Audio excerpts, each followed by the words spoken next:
Hello and welcome to episode 16, season 2 of the Failsafe Fitness podcast. My name is Michael Joshua. I am the owner and CEO of Failsafe Fitness Limited. And over the next half an hour or so, we are going to be talking about these topics.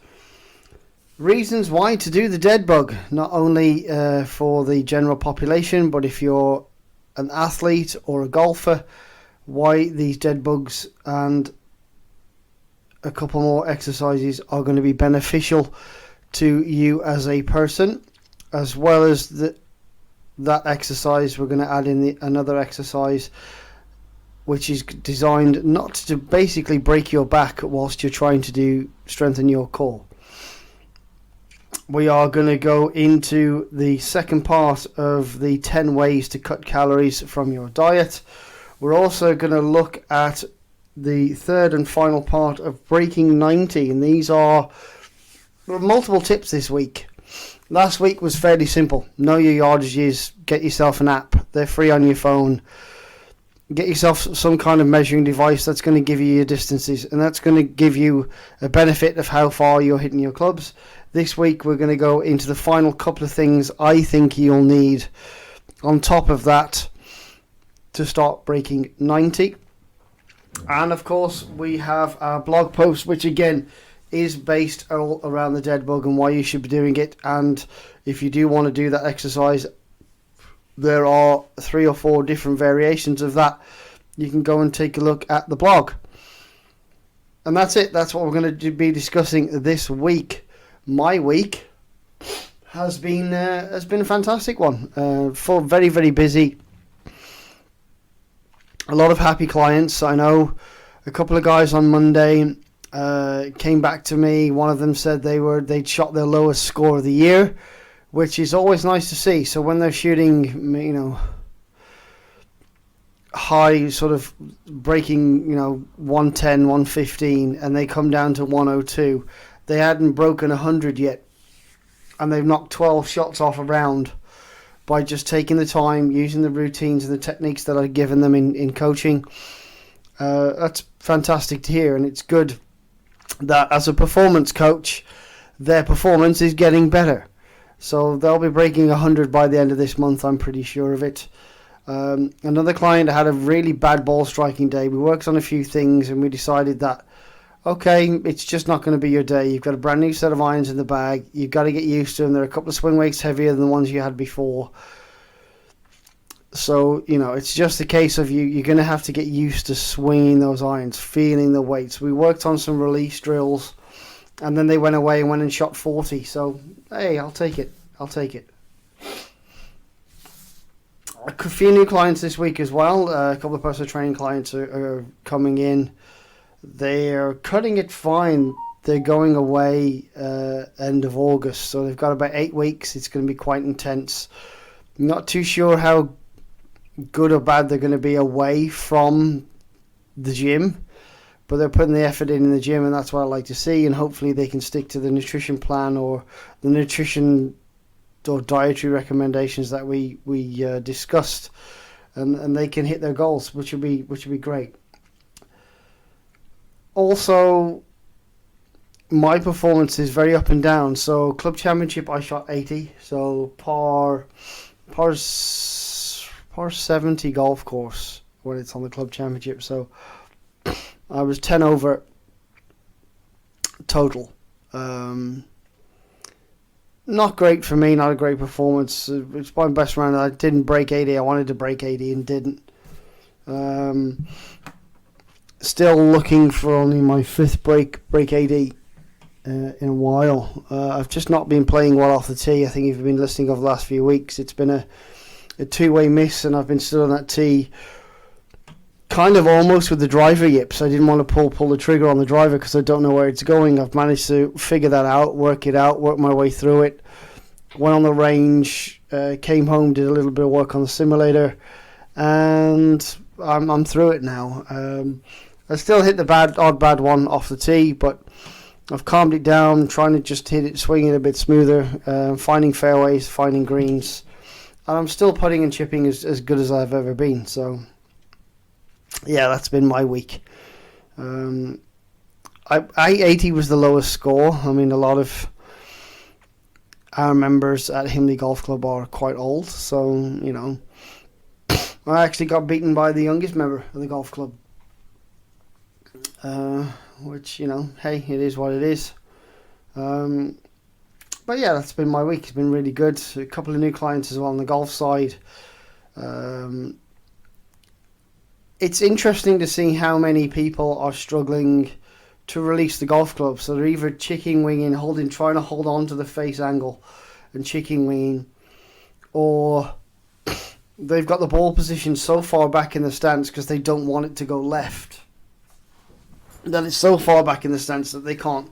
They just don't. They're so steep into the ball, they get stuck, and are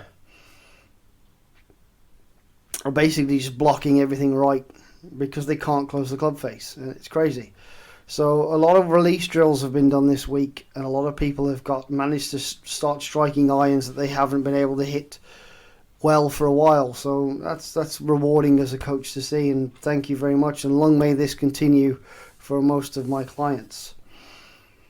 But we'll get straight into it, shall we? Blog post, reasons why to do the dead bug. Now this is going to lead into the exercise of the week, which is one of them is going to be the dead bug. So go take a look at it.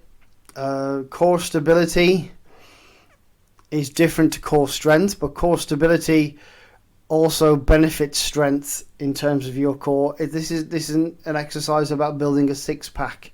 This is an exercise about building core stability. So being able to move and appropriate your body into positions where you're not just falling over all the time.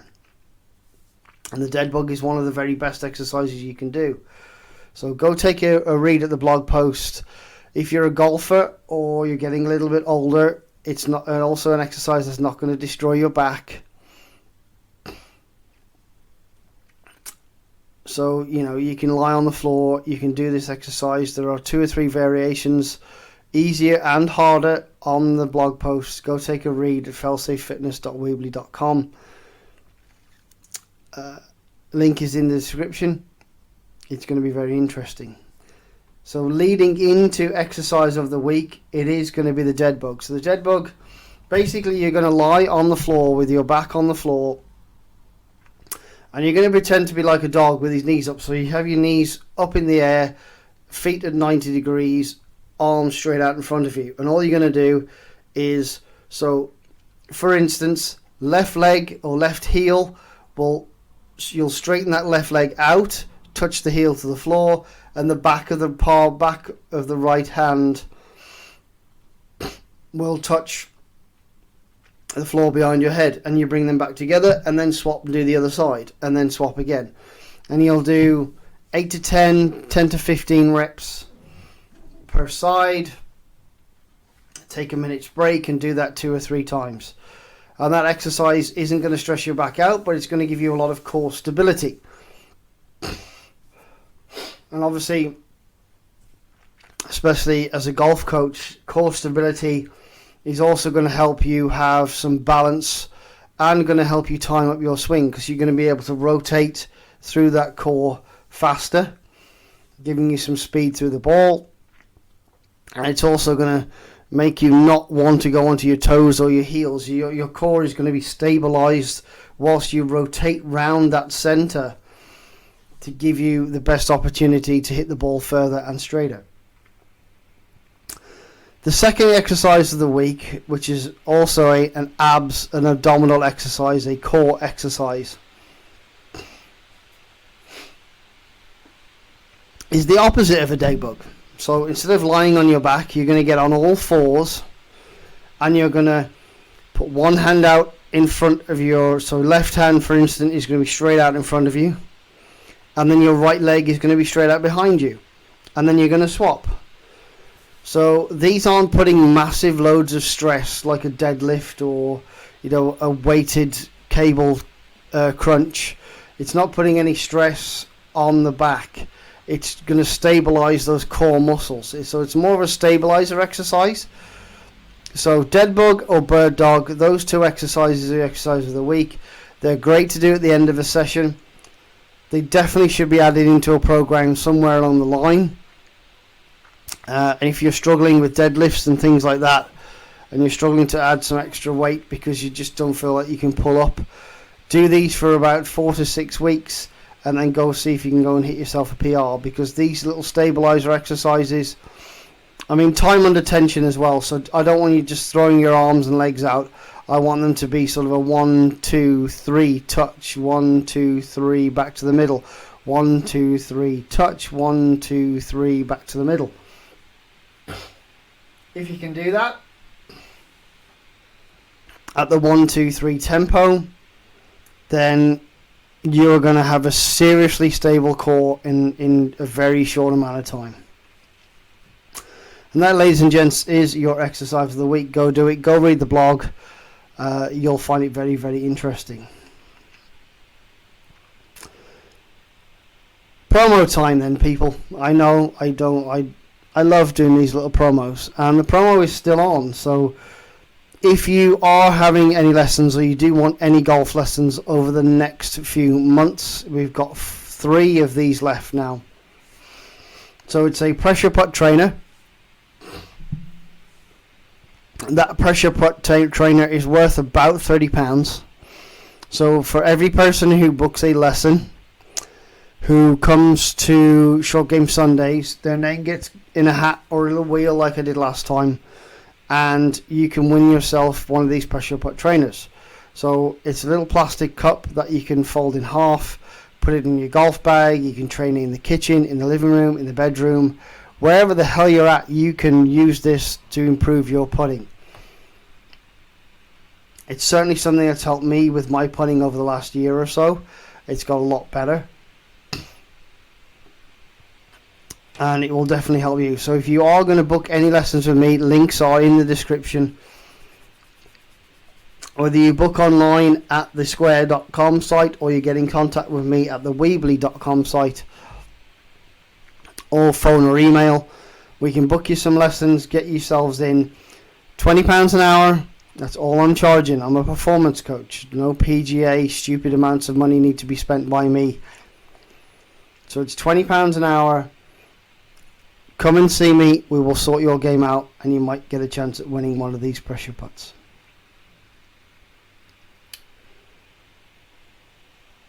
Straight into your nutrition tip of the week now. A little series that I started last week. So last week we discussed switching to low fat or no fat dairy products. This week's a little bit of an interesting one. Now, no matter how you slice it, red meat is red meat. So cholesterol, saturated fat, and all that jazz. But if you take an extra few minutes or hour or so to stew your beef or your lamb or your pork, rather than broiling it or roasting it, you can skim a lot of high calorie fat. Just make the stew, then stick it in the fridge for a couple of hours, and that layer of fat that hardens on the top, you can spoon that off. So every tablespoon of pure fat subtracts 100 calories from your dinner. And yes, you should also cut off most of the visible fat in that lamb or pork or beef before you prepare your stews. And if you do that, but the same again, for every tablespoon of fat that you cut off before you prepare it, that's the same 100 calories saving. And also, of course, if you're going to, instead of just having a steak and some vegetables, at least if you cut your steaks or a couple of steaks up, or diced beef, cut it and dice it and chuck it in a stew, you're going to have meals for a couple of days. So you've got a little bit of meal prep that you can take. All those healthy vegetables as well. So, you know, your carrots, your parsnips, onion, whatever you've got in there are also going to benefit you in terms of nutrition and minerals that you require. So that's the tip of the week this week is, you know, instead of just having a plain old steak with some fries or plain steak and some vegetables, turn that steak or that lamb or that pork into a nice stew. Pork stew, lamb stew. Cut as much of that fat off as you can before you put it into your stew. If you want to let it go hard and you scoop some of the fat off afterwards, great. Per tablespoon, you're going to save 100 calories. But also the benefits of having a basic meal prep. You can just dice that meat up, dice your vegetables up, throw it in a pan with some, gravy, etc. And then you have a meal or meals for the next day, if not the next couple of days. That is your nutrition tip for this week. Finally, we are on the last part of Golf Breaking 90. Now, these are going to be a couple of tips. One of them you've definitely heard before. So over the last couple of weeks, we've gone down the, get your Swing U app. Make sure that you're trying to swing smoothly, and there's a couple of release drills that I've been doing. So feel like you're, just feet together, swing that golf club, feel how the club goes through impact, and then hit a few shots and make sure that you're allowing that club to release through the ball. Last week was obviously having some kind of measuring device, whether that be a watch or a free app on your phone, to know A, how far you're hitting a golf ball, and B, how far you've got to go to hit a golf ball. Makes a big difference. And this week is the final two tips for Break 90. So it's 2 for 1 this week. And basically the first one is practice. I mean, obviously you've been playing. You've probably been going to the range. You've broken 100, and now you're sitting at around, somewhere between the 92 and the 98 mark. So you're breaking 100 on the regular. You've now got a list of yardages that you know what irons you hit from or hit to. So many players that do go to the range practice things they already do well. So if they already hit their driver quite well, they'll probably hit 20 or 30 drivers because that's something they hit well. So what you should be doing while you're on the range is that if you have a miss, whether that be a block or a slice, what I want you to do is go to the opposite end of the range. So if you tend to hit a big duck hook left, for instance, as a right-hander, what I want you to do is pick the bay nearest the left-hand side of that range. And what I want you to do is teach yourself how to hit a fade. How to hit it away from that duck hook. Or the opposite. If you're a slicer, I want you to try and sit there with a 7 iron or a 6 iron or an 8 iron and try and hit a draw. Figure it out, because the sooner you do that, the more tools you'll have in your arsenal to hit around the golf course. So that's the first one, practice drills. So make sure that you're practicing the things that you don't do well. You shouldn't be going to the driving range going, well, I love my driver, I love my hybrid, and I love my pitching wedge. And you shouldn't just be taking those 3 clubs that you love, that you can already hit well, to the driving range and calling that a good session. Because if you can't hit your 3 wood for toffee, you can't hit your 4 iron off the deck, and you can't hit, your 9 iron straight, or at least, X yardage, go and work on those. Because at some point you're going to need to hit those shots, you're going to need to hit those clubs. So go practice the things that you can't do. You'll figure it out. And the more you figure it out, the more often you try and figure it out, the more often your body will find a way instinctively on the golf course to go, oh, I can hit this slice fade, or I can, there's a lot of trouble to the left-hand side of me. My miss is definitely a duck hook, but you've taught yourself how to hit this low bullet fade on the driving range. It's going to be beneficial to you, so go and do it. The second thing this week, And the final thing to help you break 90 is balls. So test a variety of golf balls. And I've mentioned this before. It's one thing that, you know, I see people, a couple of people have come to lessons to me over the last month or so, and we've gone to do some short game stuff. And I said, okay, so what balls have you got? And they pulled out like a Strixon AD333, they've pulled out a Titleist Pro V1, and they've pulled out, I don't know, like a Titleist True Feel. And I'm like, well, okay, so which one of these three balls do you play most of the time? And they go, what are you talking about? I'm like, what are you talking about? You know, which one of those, which do you play a Pro V1? Do you play the True Feel? Or do you play the Top Flight or Slazenger? And they're like, well, I don't have a ball. I just pick one out of my bag. And I'm like, okay. So listen to me very carefully, those people who want to break 90. Breaking 100, you're probably losing more balls than you'd like. So once you're breaking 100 regularly, your next step is to break 90. And breaking 90, you need to have some consistency. So you've already got the ability, you can get it off the tee and you can get it jotted around the golf course to break 100. To break 90, to shoot, you know, one over a hole on most golf courses or less, get yourself a par or two in there.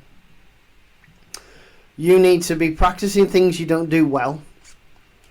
You need to most definitely have some kind of measuring device, whether that be, you know, your watch, phone, etc. Know your yardages. And the third and final piece of the thing, there are only sort of three things that you can keep consistent. One is the clubs that you use. Two is the golf glove that you use. And three is the most important thing you'll need to play golf, is a ball. So test a variety of golf balls. Find the one that gives you the best blend of distance, which is generally a firmer cover golf ball or a firmer compression golf ball, and a little bit more control. So if you're kind of like me, I'm not one of the longest guys on the golf course. Don't get me wrong, I can get it about quite comfortably, but on a few occasions, you know, long par 5s, long par 4s, I do occasionally tend to leave it short. We all tend to leave it a little bit short. So if you're someone who has to take 3 shots on a 450 yard par 4 to get it to the green, and you know you've got to get it up and down, you're probably going to need to look at a little bit more control around the green, so a higher spin rate due to either a softer cover or a lower compression. So I tend to go, it's really weird, I tend to go somewhere between the 70 and 85 compression range. So I quite like a TaylorMade Distance Plus golf ball in the winter, which is around 70, I think it's about 77 compression.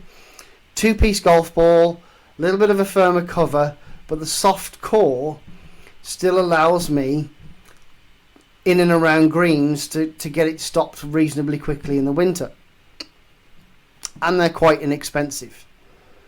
And then through the summer, I tend to play a little bit more expensive urethane covered golf ball, which for the last couple of years has been the Wilson Professional,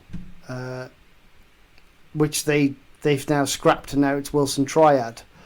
And an extra 15 quid a box, I haven't bought any.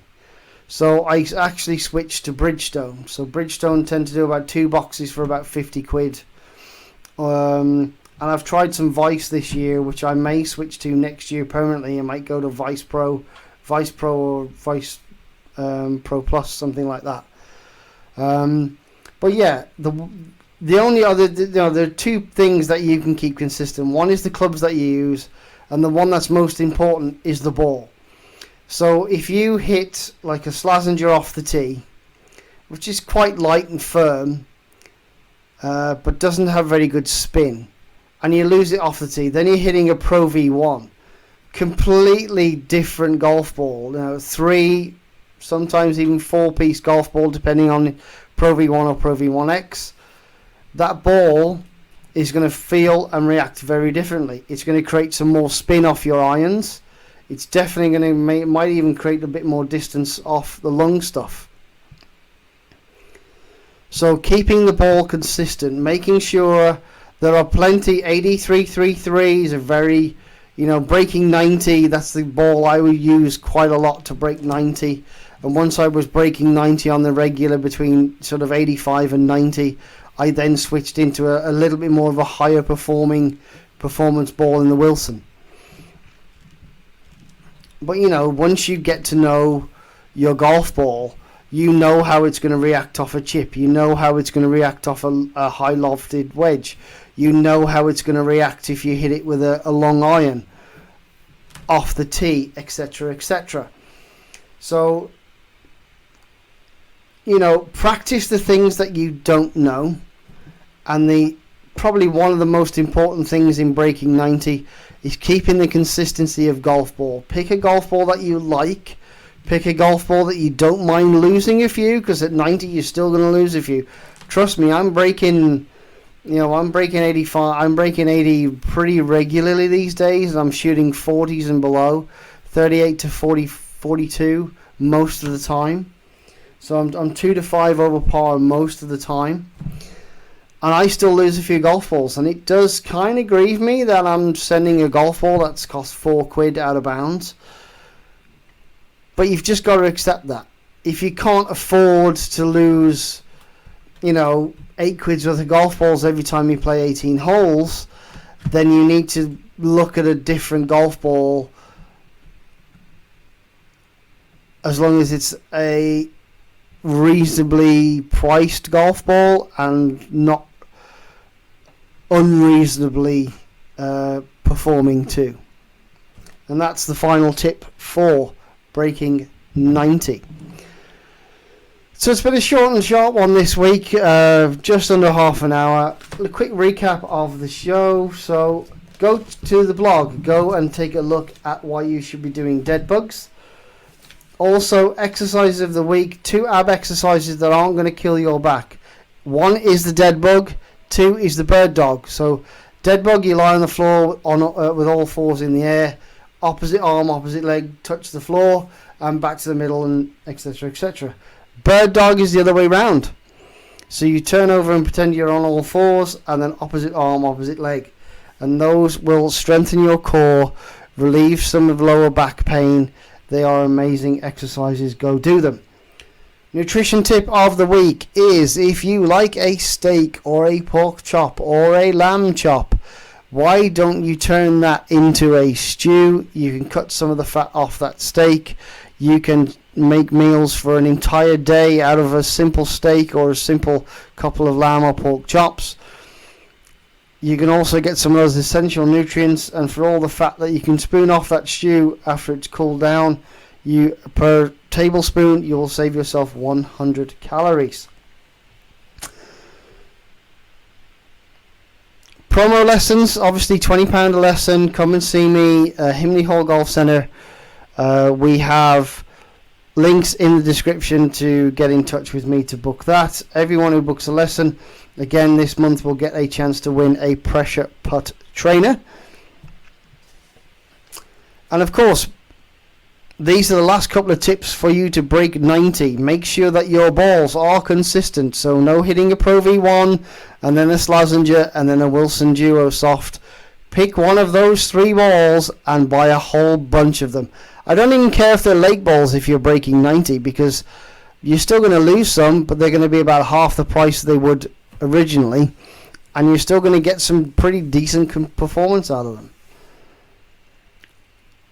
And the final tip is, if you're good at hitting your driver and your 7-iron and your pitching wedge, don't take them to the range.